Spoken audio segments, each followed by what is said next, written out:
because I only have a WhatsApp link, not an email link.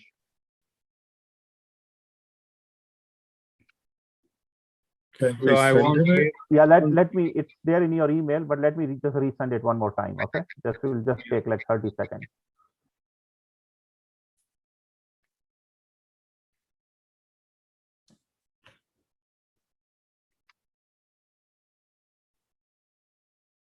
Dr. Wells, Yes. you get my test email last night? I sent you a test email. Oh, I see. Yeah. I deleted that. I thought, what is Oh, this? that's okay. I just wanted to make sure I spelt it right when I wrote it down from the chat. Yeah. So- Well, then yes. Good. It I was, just wanted to make sure I had the right. Yeah. Okay, good.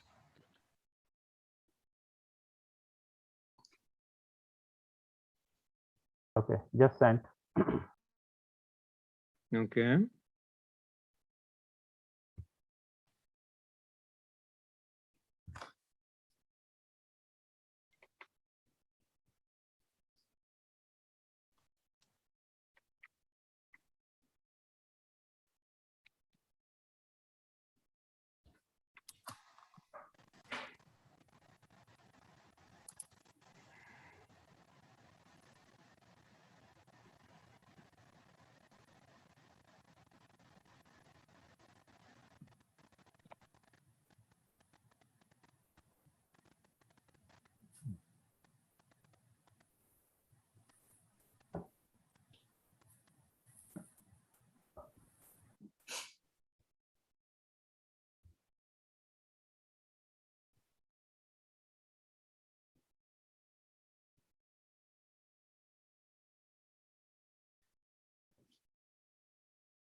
Here it is.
Right. You can hear me?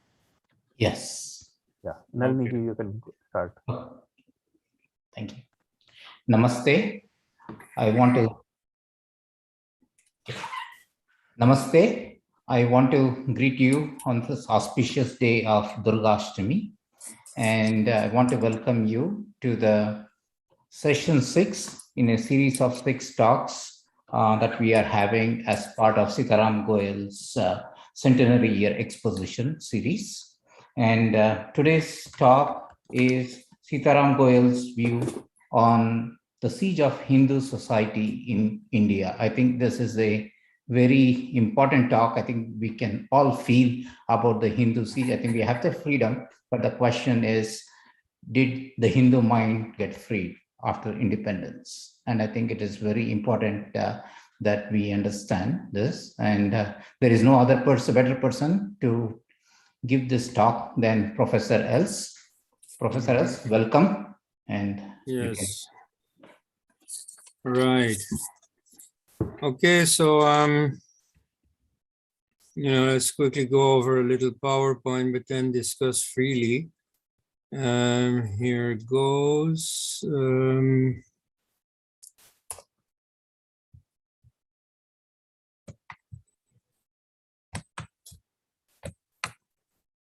Yes.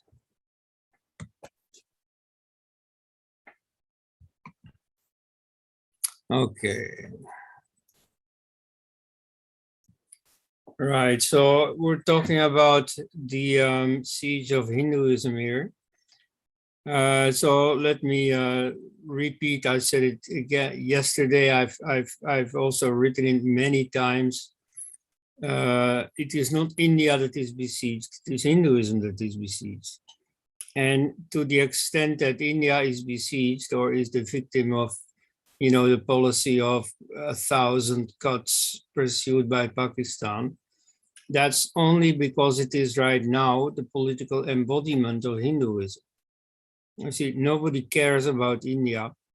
You see, some countries are big and some are fragmented, and you know, all these things are possible. And for our different enemies, you know, these things are quite negotiable. They can perfectly live with a united India or with a fragmented India.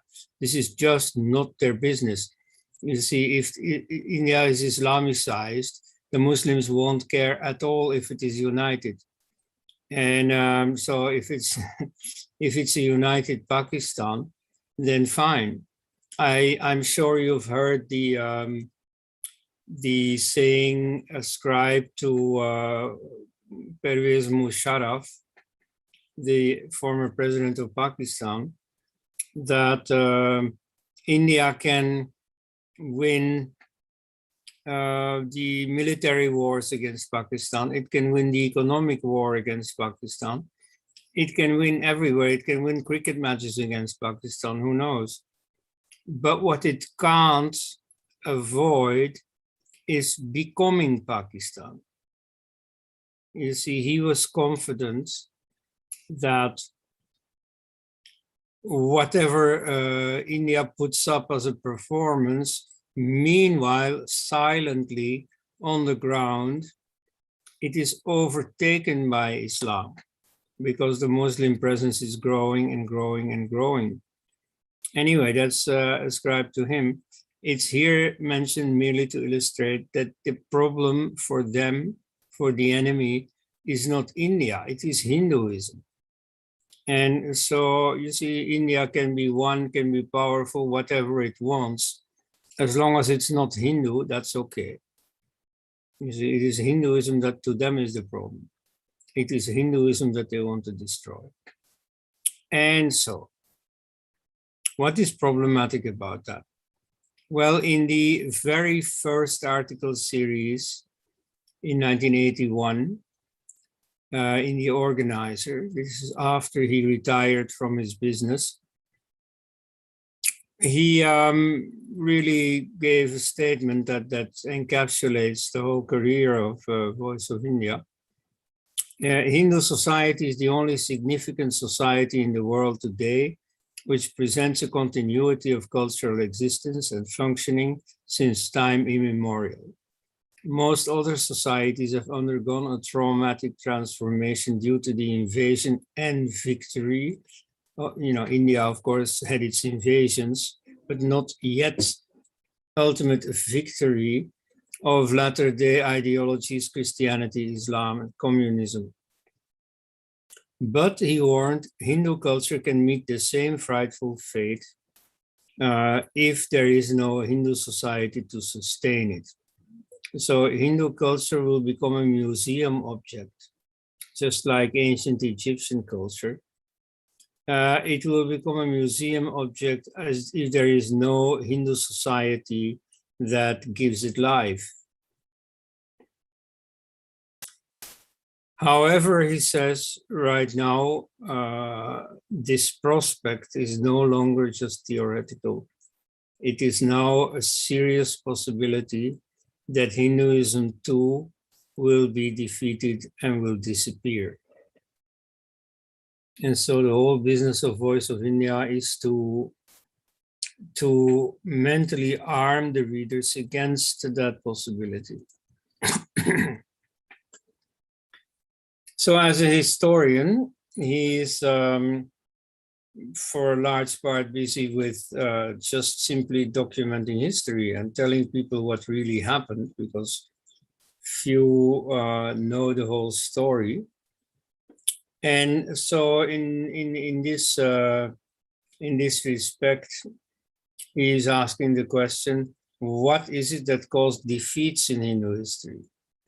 And of course, at the same time, what also caused their temporary victories, like with Shivaji?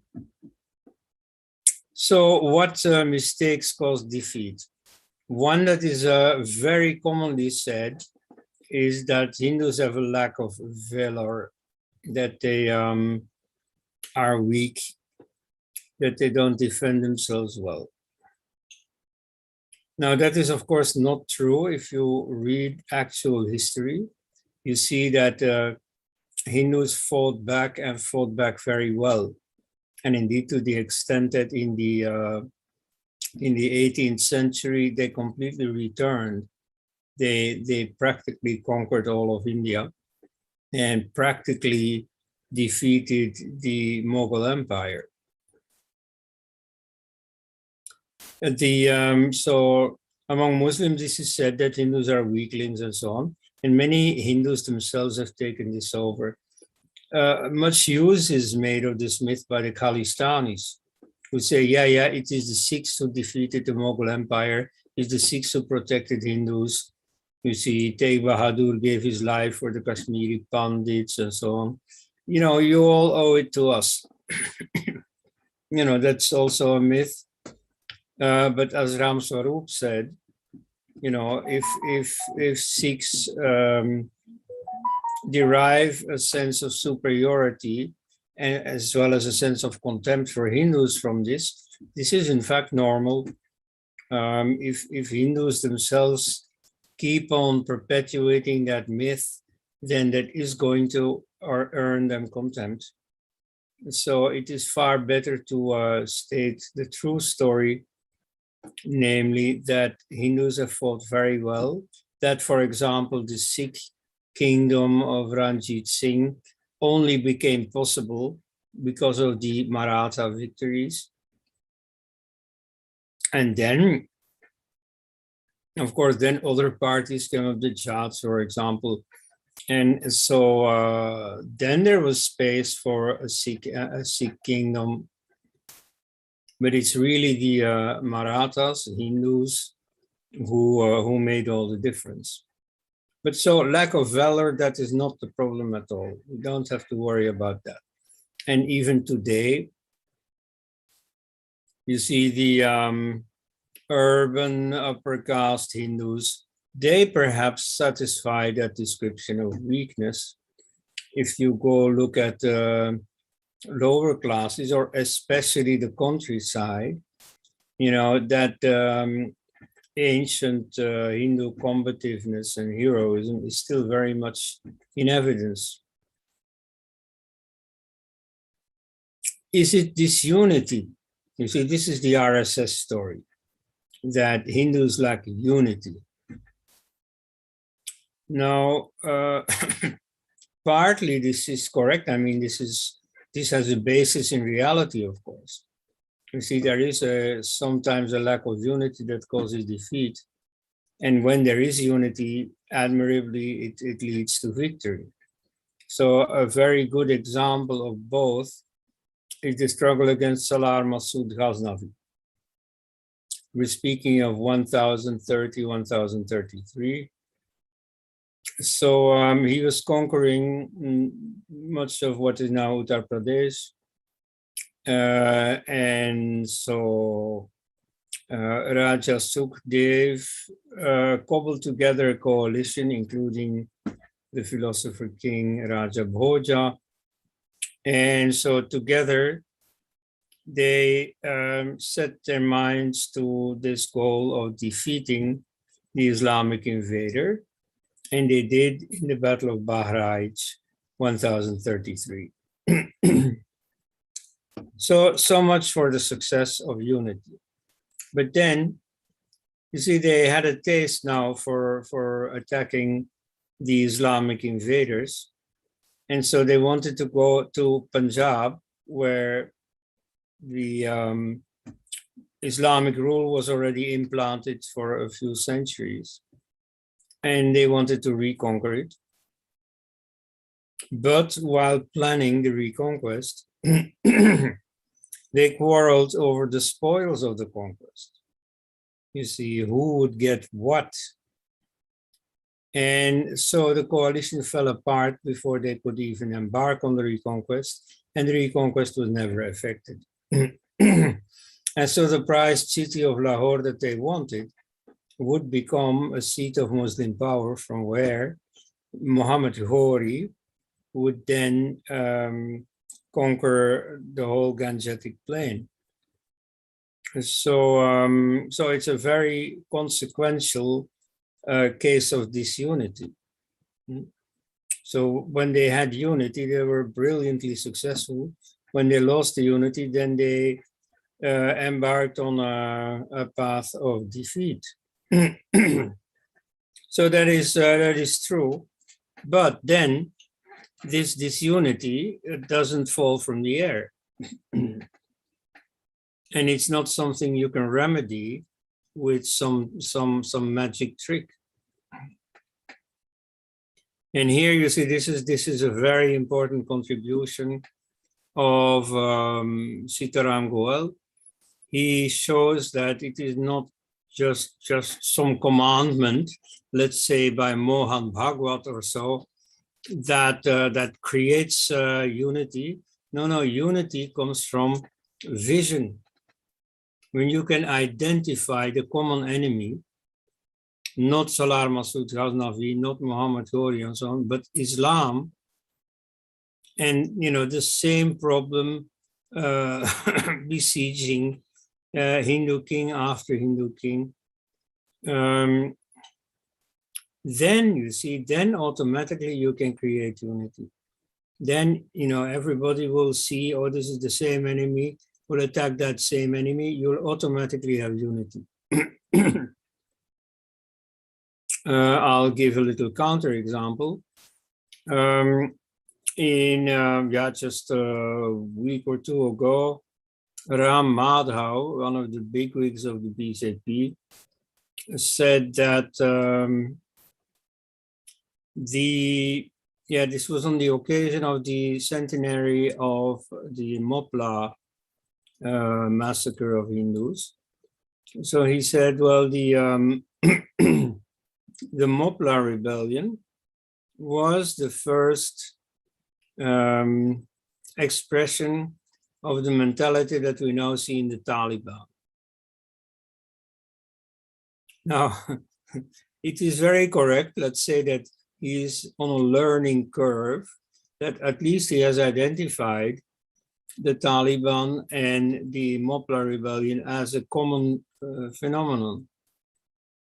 Only he doesn't identify where this comes from. What is common between them? It's very obvious what is common between them. It's Islam. Both are motivated by Islam. And so then if you go deeper in the past, you find many more acts of aggression motivated by Islam.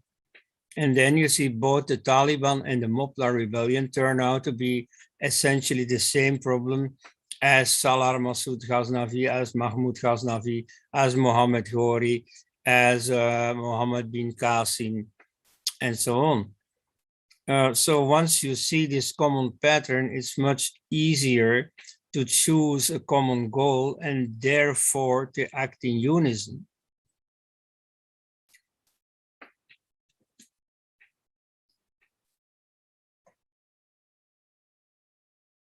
Right, so Islamic imperialism created some problems for Hindu society. It destroyed a lot. And so it destroyed these temples and monasteries and universities and so on. It physically destroyed quite a bit of the intellectual capacity of Hindu society. And so it's not like they had a strategy. Okay, first let's kill the head and then the body will follow or so. It was just hatred against any expression of idolatrous religion. But the effect was indeed that the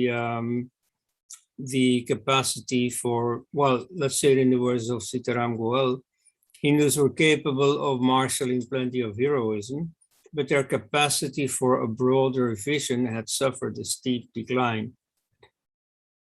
So that lack of a vision is partly the cause of Hindu defeat, partly also the effects of Hindu defeat, in the sense that you get less and less accent on intellectual understanding and more on pure heroism.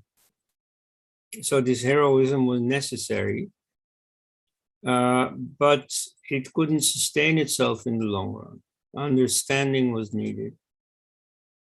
Now, fortunately, even though it seriously damaged the Hindu mind, it didn't penetrate the Hindu mind. You see, this is like what you see in Europe these days. Islam is much more present, and so books are being written about the Islamization of our culture. Now, you see, that's a mistake. There is no Islamization going on. Nobody is just for fun or, you know, out of conviction starting to imitate Islam. On the contrary, there is a great orientalization of Western culture. More and more cultural mores from India, from China, from Japan, and so on, becoming common in the West. Nobody is imitating Islam.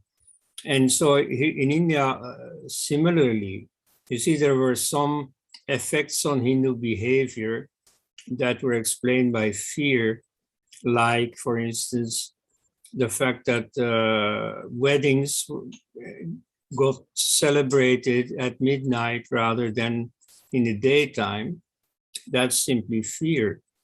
The fact that many women pulled their saris over their head in imitation of the hijab, you know, that's not influence. That's not because they wanted to act like Muslims. No, it's just because they were afraid that it was a safety measure. But so Islamic imperialism had a physical whip hand over Hindu society, but it never penetrated the Hindu mind. By contrast,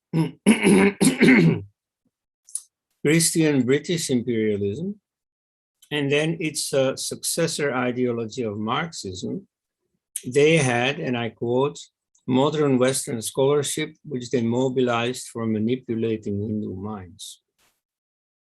So this is where Voice of India comes in. It provides an intellectual answer to an intellectual attack. And so what you see these days, if you read the Indological literature, is an attack on the two main Hindu defenses, the forces that have acted as defense of Hindu society through the centuries. And so when Alexander the Great conquered a borderline area of India, not more, he gathered information, you know, about what is the secret of the strength of the Hindus. And so he was told, well, it is the Brahmanas who motivate the people. Indeed, he so to speak, interviewed one of those Brahmanas and asked, you see, what is it? You see, how do you do this? And so he said, well, we teach our people to live with honor. At any rate, you see, he didn't have the time to exploit this knowledge, but at least he did gain the knowledge that the Brahmin caste and influence over Hindu society was a decisive factor in the strength of that society. Now, when the Portuguese came, they massacred a lot of Brahmins. They had the same impression that, you see, these were really the principal enemy, the backbone of the enemy society. But what they found then was that they still couldn't convert many Hindus because of, and so Francis Xavier identified it specifically, because of their decentralized social organization, better known today as the caste system. So you also get an attack on caste, and if you read the present day Indological literature, that's exactly what it is. So they attack the Brahmin caste and the caste system.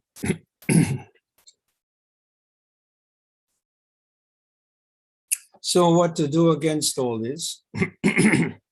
Now this, I am not aware that he has written this anywhere. It came up in our conversations. Everybody, I think, knows the book, the Sun Tzu Ping Fa, the strategy, the book of strategy by Sun Tzu, Chinese from the 4th, I think, century BC. And so he says, if you don't know yourself nor the enemy, it is absolutely assured that you will suffer defeat.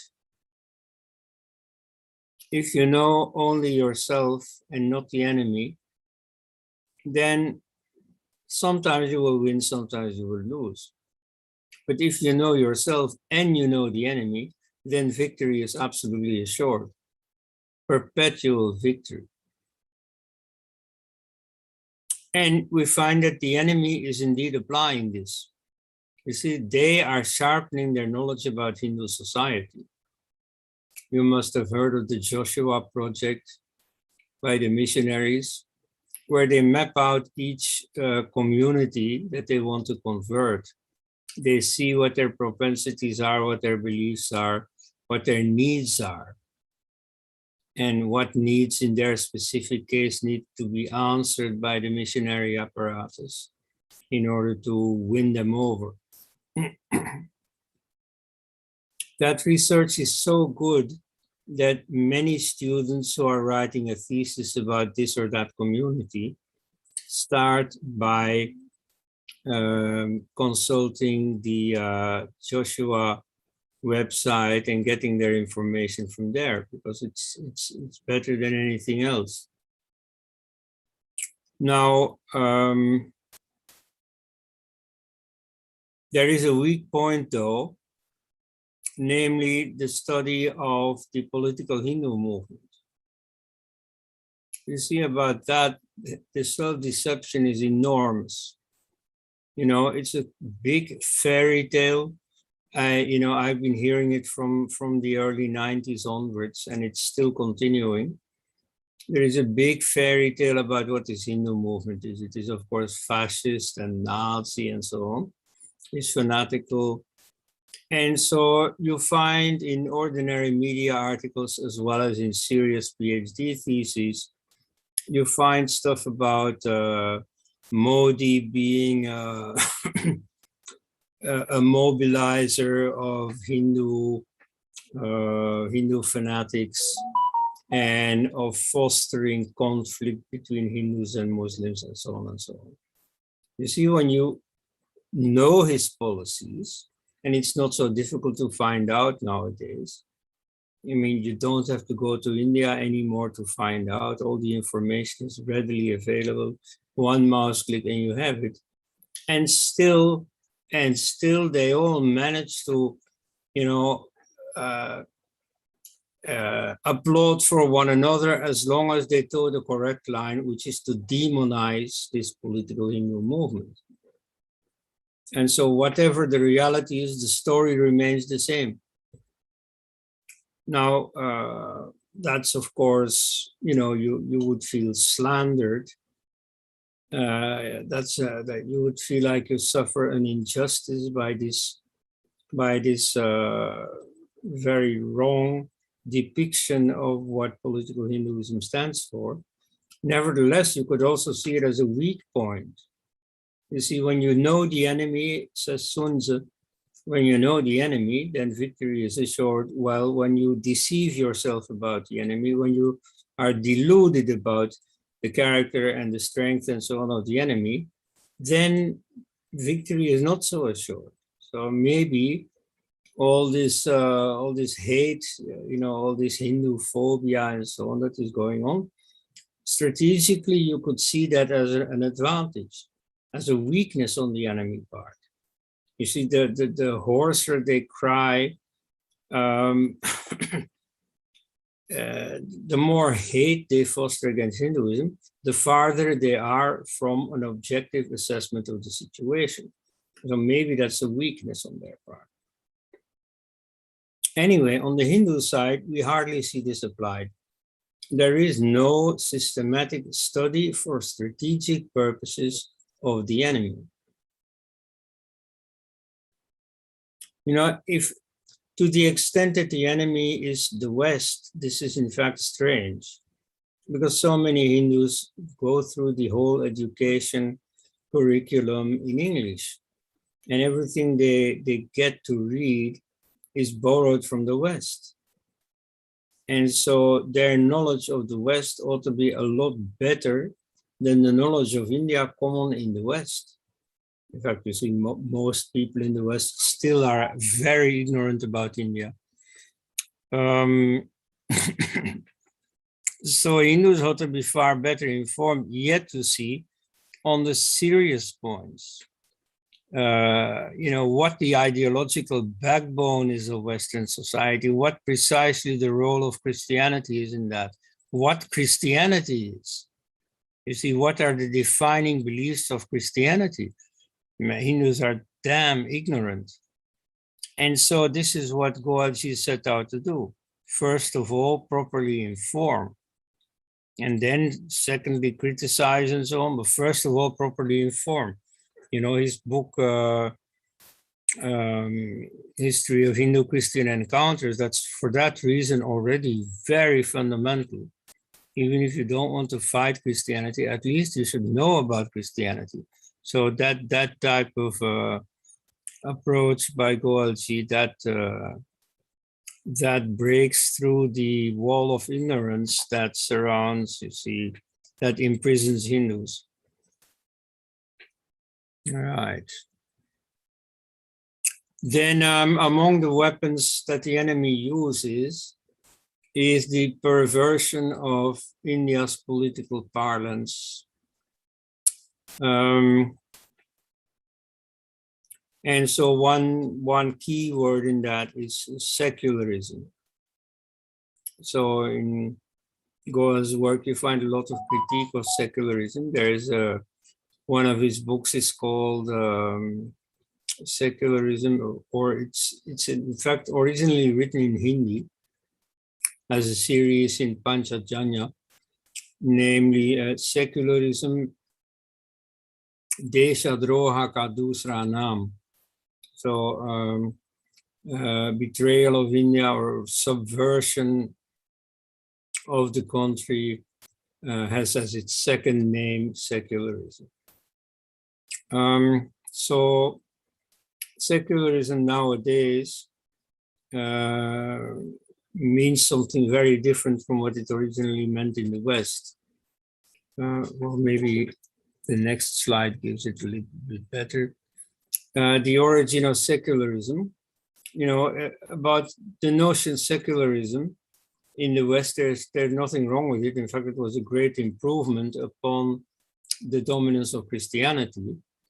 It meant to prevent all these religious quarrels that were taking place between Catholics and Protestants, and different denominations of Protestantism also in Northern Europe, then in America. So their secularism was a very good development. It fostered criticism of religion, and it increased tolerance and pluralism. But those were things that Hindu society didn't need. They already had it. Anyway, if this was harmless in itself, in its Western form, it became something totally different in India. So after quoting Nehru, who in his younger days made an interesting comment, namely that demagogues can take any word and give it a totally different meaning, right? Now, he himself was an example of that. later in life, after independence, when he introduced this word secularism in India's political parlance. So in Goel's words, he had become the most despicable demagogue in India's hoary history when he borrowed the word secularism from Western political parlance and made it mean the opposite of what it had meant. Originally, secularism was a force critical of obscurantist religions, especially Christianity, also Islam. There is a famous play by Voltaire, Mahomet ou le fanatisme, so Mohammed or fanaticism. So Islam was not so central in their consciousness, but they did pay it some attention and negatively. So secularism was critical of Christianity and Islam. In India, by contrast, it became a defense, a shield for Christianity and Islam, preventing people from taking a critical look at it because this supposedly is a breach of secularism. So in Hindu circles, this, is commonly described as pseudo-secularism. Okay. So the effect is that secularism in India means non-Hindu or anti-Hindu. In India, the mullahs, whose Arab counterparts abhor the notion of secularism, all call themselves secular. Indeed, you see, that's why in my book written or edited shortly after Goel's death, I have given it the title India's Only Communalist, because every communalist, every religious fanatic calls himself secular.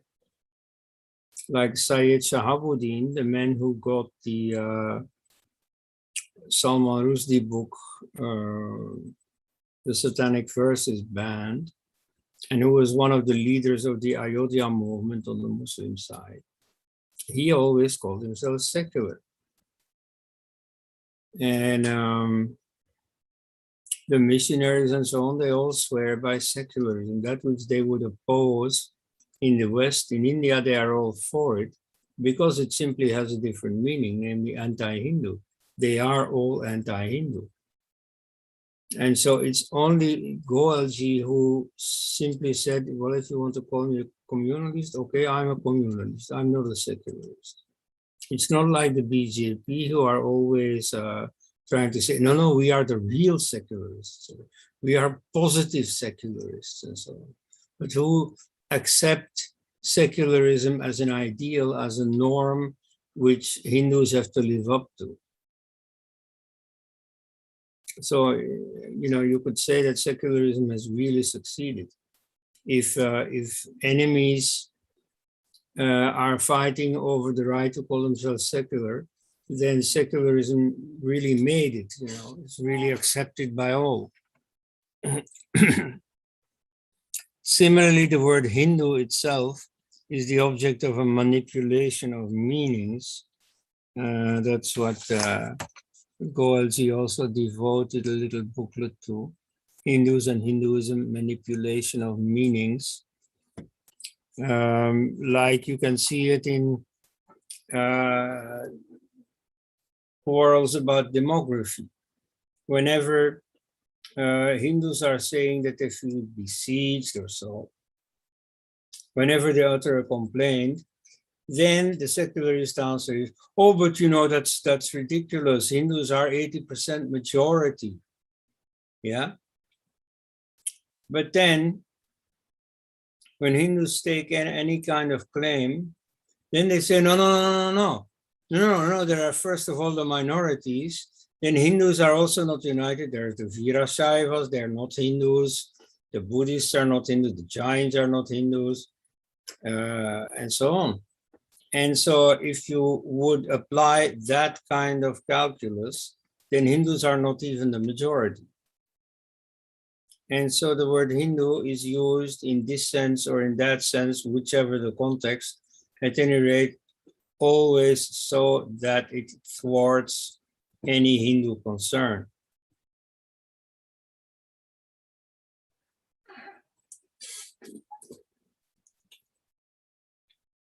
So the state ideology is secularism.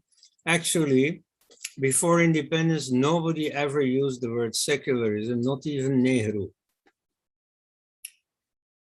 And so at the time of the Constituent Assembly, maybe here and there the word was already heard, but it certainly didn't make it into the Constitution. There is a story that in fact Ambedkar personally opposed this choice of the word secularism to put it in the Constitution. I don't know if the story is correct, because I've seen it being doubted. Anyway, no matter, because later on secularism would make it in 1976 under the emergency dictatorship of Indira Gandhi. The word was parachuted into the preamble of the Constitution by the 42nd Amendment. So India used to be called a sovereign democratic republic. This became a sovereign democratic secular socialist republic.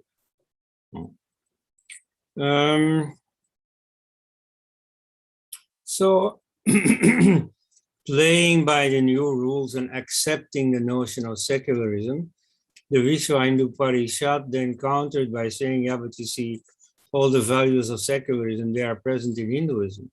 So Hindu India, secular India. If the minorities can live peacefully in India, it is thanks to Hinduism. If the minorities cannot do that in Pakistan or Bangladesh, it is for a lack of Hinduism. Under Islam, you cannot, live in peace as a minority. Under Hinduism, you can. So secularism adds nothing in tolerance or pluralism that India didn't already have. Now, you see that latter part is only an illustration of the problem that Professor, yes. may I interrupt you? I think your screen is gone. Yeah. I mean, can you see me? Yes, we can see you. Yeah. No. I was done with the PowerPoint thing. Okay. And so it is better from here on to just talk amongst one another.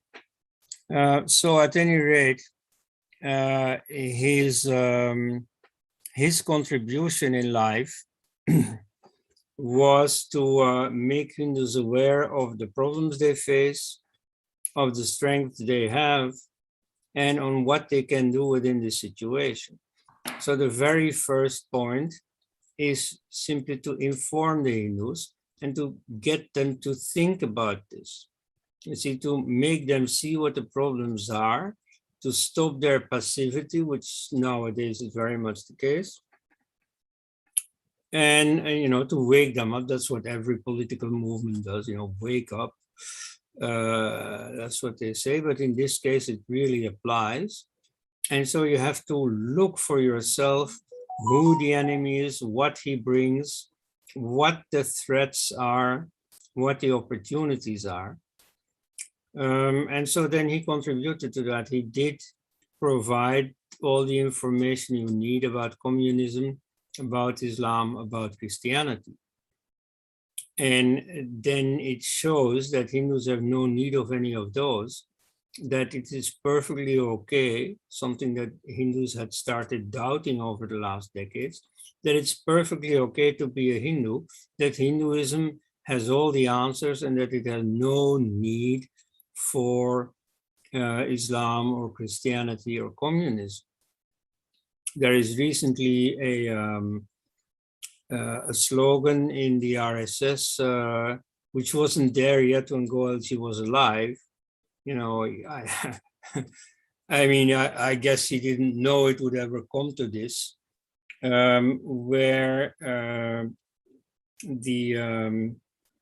RSS is saying that Hinduism is not complete without Islam. Now, what is this nonsense?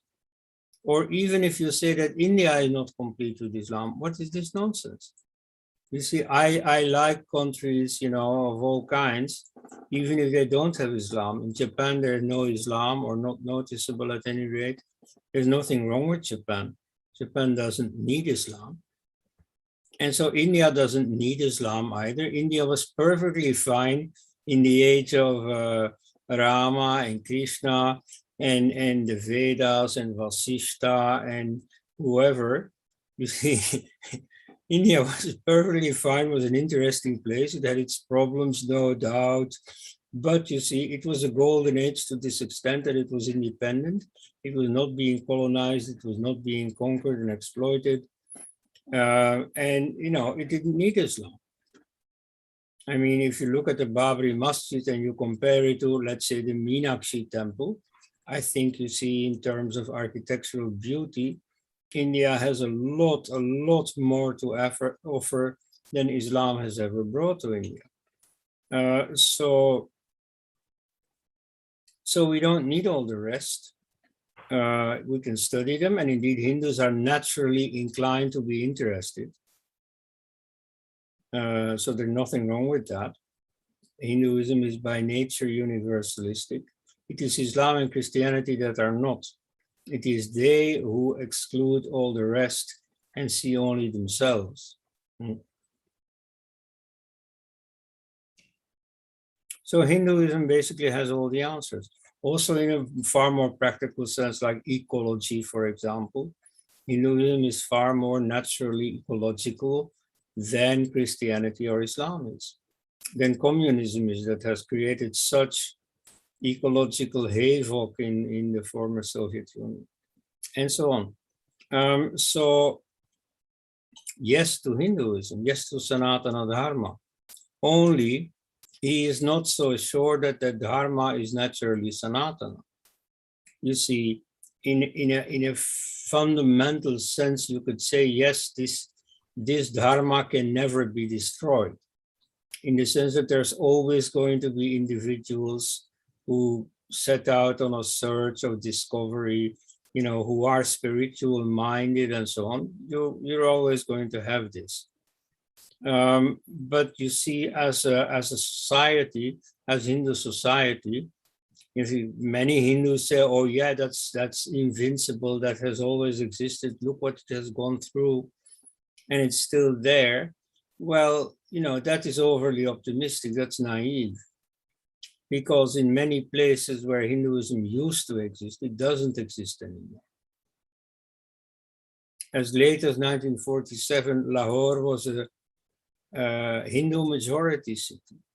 There are no Hindus there anymore. And so that can happen in India too. And there are more and more areas in India where Hindus are fleeing. Like what happened in Kashmir, like what is happening in parts of West Bengal, what is happening in Malabar, what is happening in Mewat. So I mean, it is no exaggeration to say that Hinduism is besieged.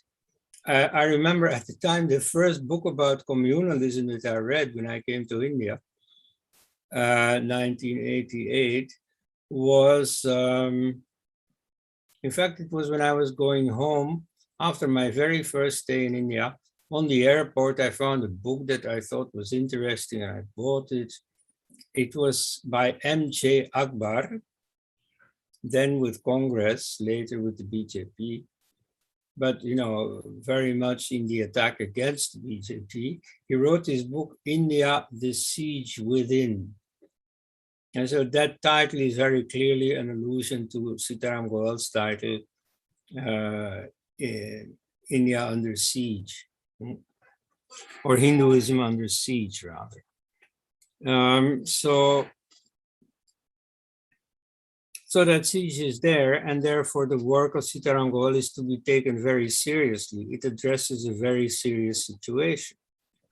I mean, you see, perhaps you think, okay, everybody has to die if Hinduism dies, no matter. Well, yeah, maybe, but it's a serious possibility. And so therefore it is not frivolous at all to mobilize people about that. Right, I see a hand being raised. Yes.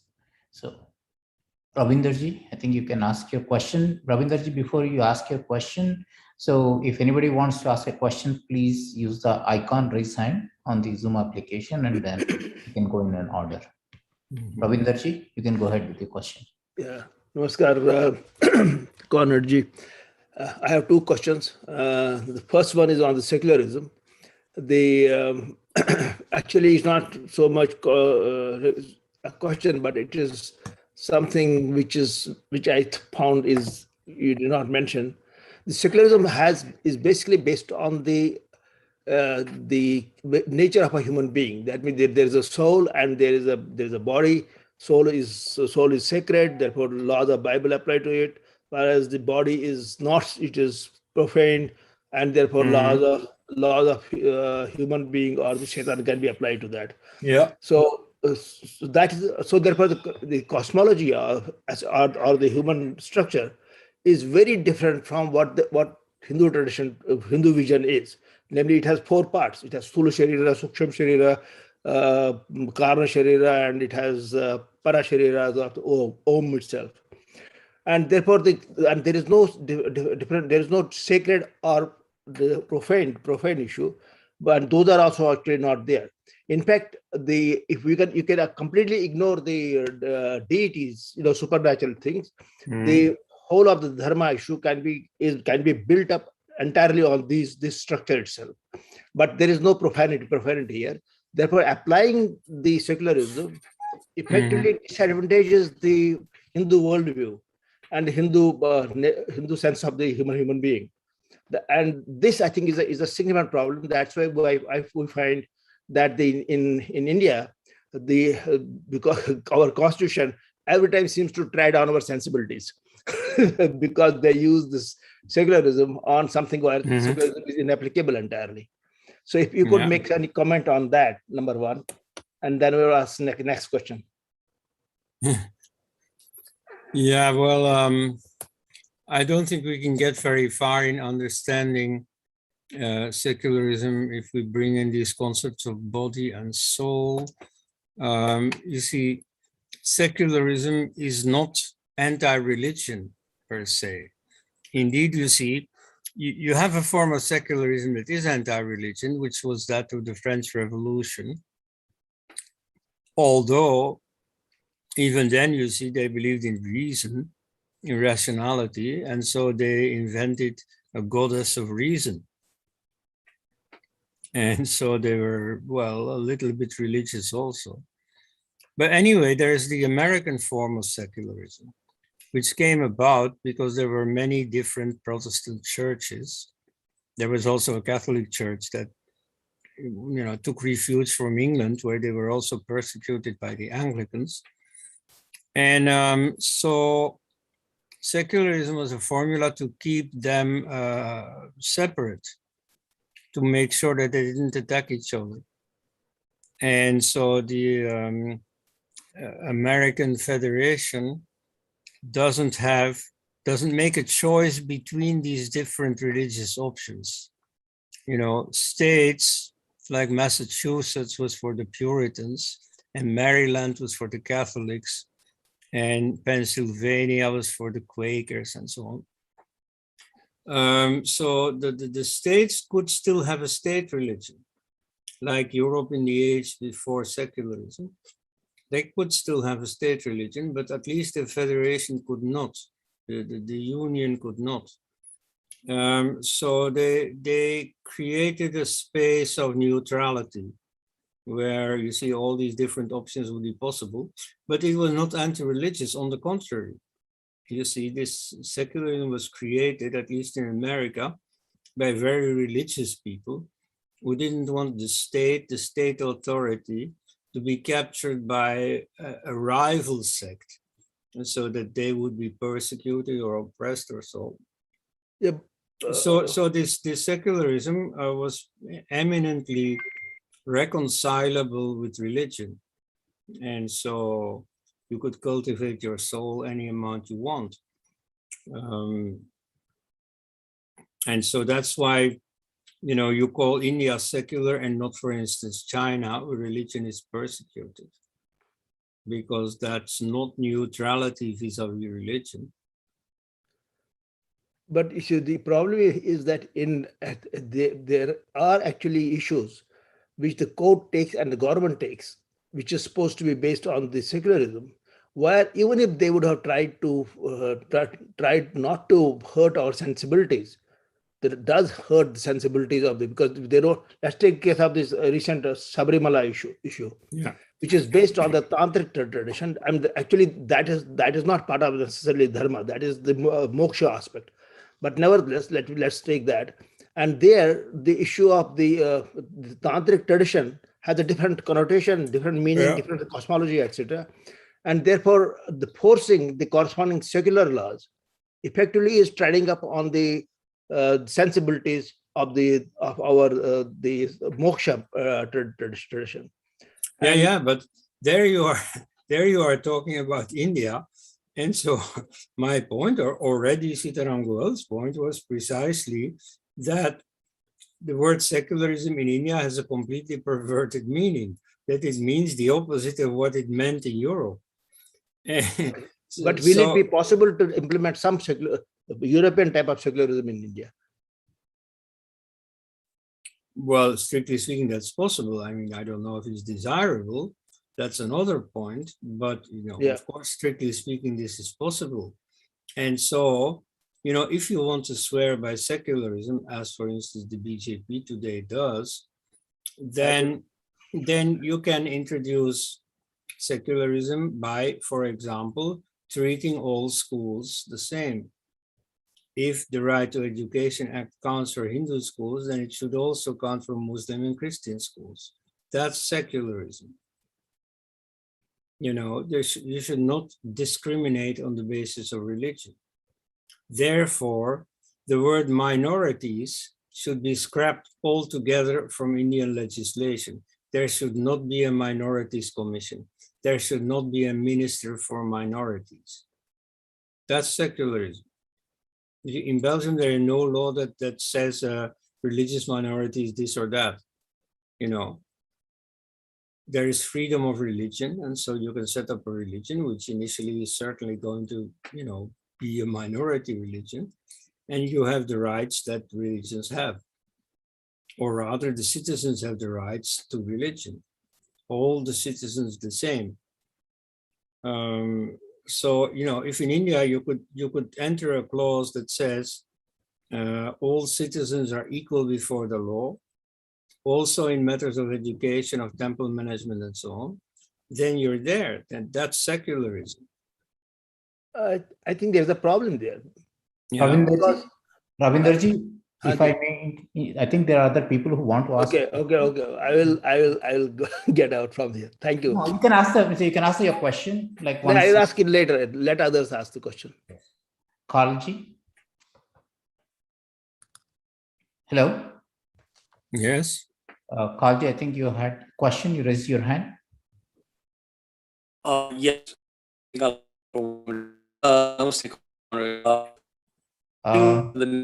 You're breaking up. No, you're still breaking up. Yeah, I'm not sure if I have this. Is it? No, you're not. You're difficult to understand, but maybe you can write your question in the chat facility, and then someone else can read it out. I'll do that. Thank you. If meanwhile, if nobody has questions, Ravinderji, maybe you can continue your point. Okay, thank you. Continuing on the same, for example, actually this brings on to my second question also simultaneously. If the religion itself is teaching you that the corresponding the other has to be eliminated, okay, and on which a collective can act, then how will you preserve the secularism, which will unless you put some conditions on the issue of the this hate speech, or what's called the discriminatory speech, or whatever you want to call it, genocidal speech? Well, I mean, Goel, she was all for freedom of speech. You see, this is not a point that is uncontroversial among Hindus. There are very many Hindus who pontificate, yeah, but freedom of speech does not mean freedom to insult. Well, come on, you see. As George Orwell said, you know, if freedom of speech doesn't mean the freedom to say things that people don't like to hear, then it doesn't mean much. You see, of course, freedom of speech means the freedom of saying unpleasant things. Now, if these things are rude or impolite or so, there's civil society to intervene. You are free to tell people if they say something you don't like to hear. You can answer them. You can tell them why it is not nice to say so and so on. That may have an influence. Or if you're really angry with them, you can boycott them or so. You can have demonstrations against them. I mean, there are in a democracy all kinds of means to express yourself and to influence others. I mean, ordinarily, I would apart agree. from without applying state power. So there is really nothing against freedom of speech. Indeed, it is absolutely fundamental in a democracy. You cannot have a democracy without freedom of speech. So, but what about genocide? Because curtailing freedom of speech means that you create two classes of people. There's the upper class that can decide what you are allowed to see and hear. And then there's the lower class who are imprisoned in what the upper class has allowed you. So no, you see, in order to make free decisions, all the people have to be able to hear all the information and to exchange information. And so we have freedom of speech. That's a very good thing. And Hindus shouldn't have any problems with it. You know, of course, Hinduism is being attacked, but what are you going to do? Are you going to ban all these books? And there are many of them. Indeed, you see most Indology books nowadays are anti-Hindu. So you'll have to live with that, and you'll have to just simply show how mistaken they are. Like, for instance, when Wendy Doniger came out with her book about, you know, alternative history of the Hindus, which is of course not alternative, it's very conformistic, and it gives the dominant Indological opinion about India. Anyway, when that came out, so a movement started with this Dinanath Batra in order to ban the book. Now, against that, one Hindu, Vishal Agarwal from Minnesota, wrote a counter book. You see, he took apart, you see, all the mistakes, all the errors plaguing Wendy Doniger's book. So you see, that's a way to respond. And if Hindus had used their brains, they would have publicized that book no end. They would have made everybody read it. That is fine, so long genocide is not there. If genocide, this leads to genocide. The Nazism is not taught nowadays. Yeah.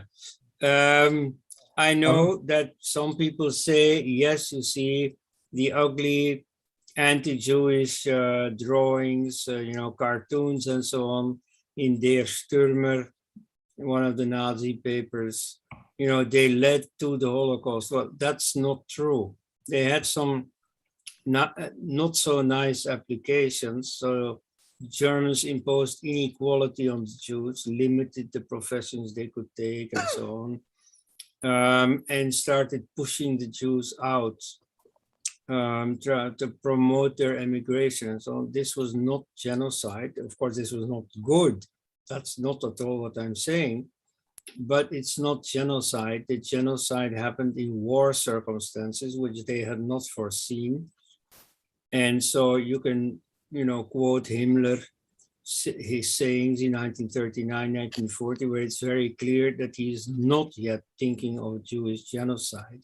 It's only in war circumstances where they're locked in, where the British and the French and so on control the seas, all the outside world and so on. They're locked in, and then they find, well, what can we do with them?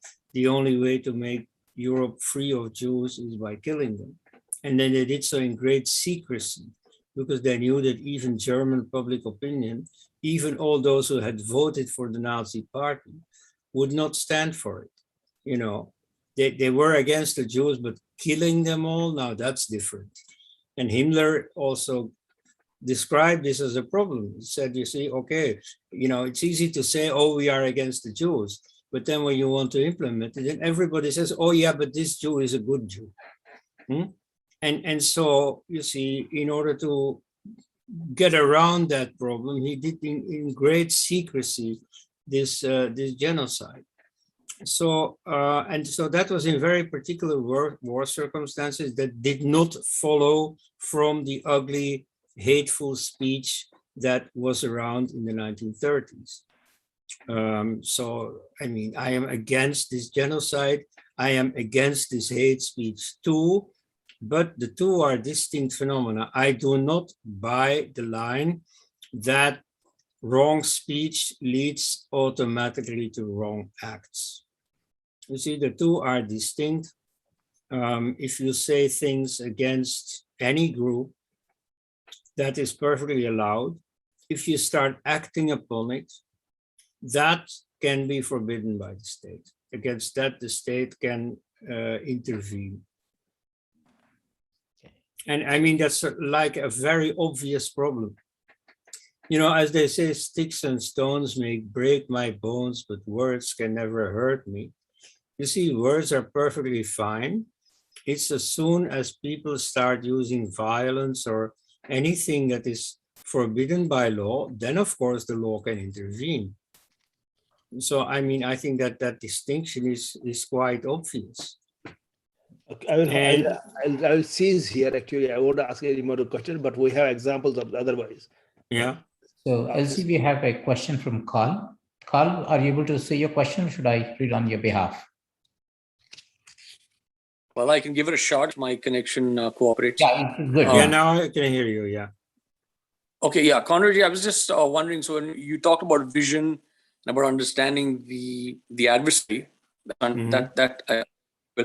but what about understanding ourselves? Like, for instance, when we talk about a Hindu Rashtra or what does Dharma mean, one sees that even amongst Hindutvavadis, there's a diversity of views from the the so-called traditionalists on one side to the Savarkarites on the others. Many Hindutvavadis are sort of lapsed liberals. They just saw the hypocrisy in the liberal space, and they want to connect with their roots. So, what was Goel's vision? What a Hindu Rashtra would look like? Well, I don't know. You see, the last weeks I've reread Goelji, reread things that I hadn't read in 30 years. And so I haven't come across the word Hindu Rashtra.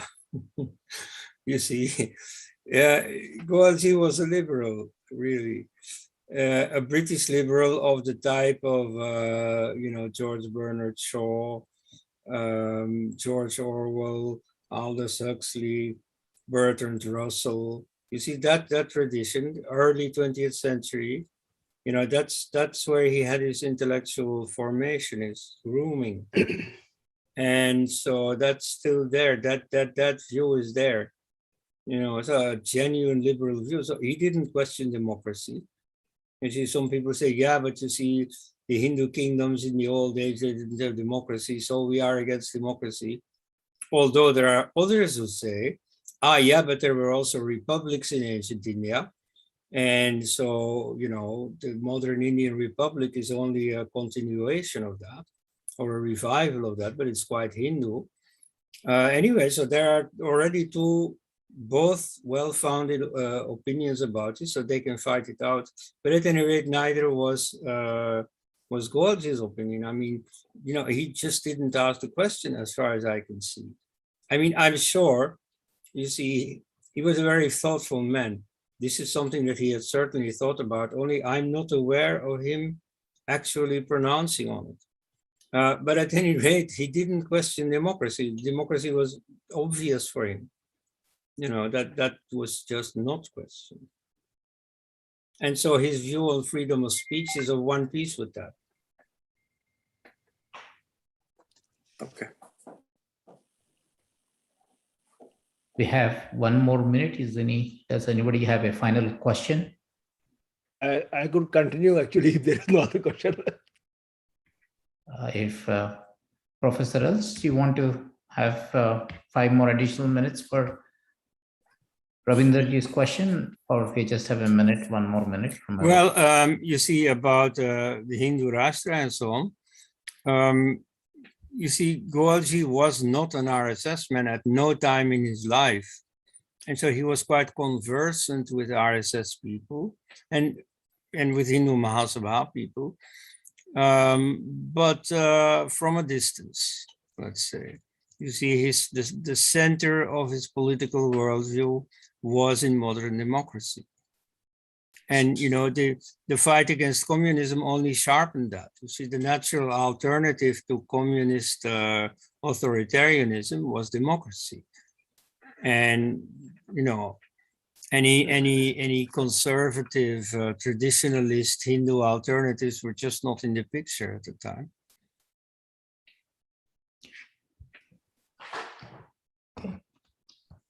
Elsji, thank you. Yes. Okay. Namaste. Namaste. Thank you. Thank you.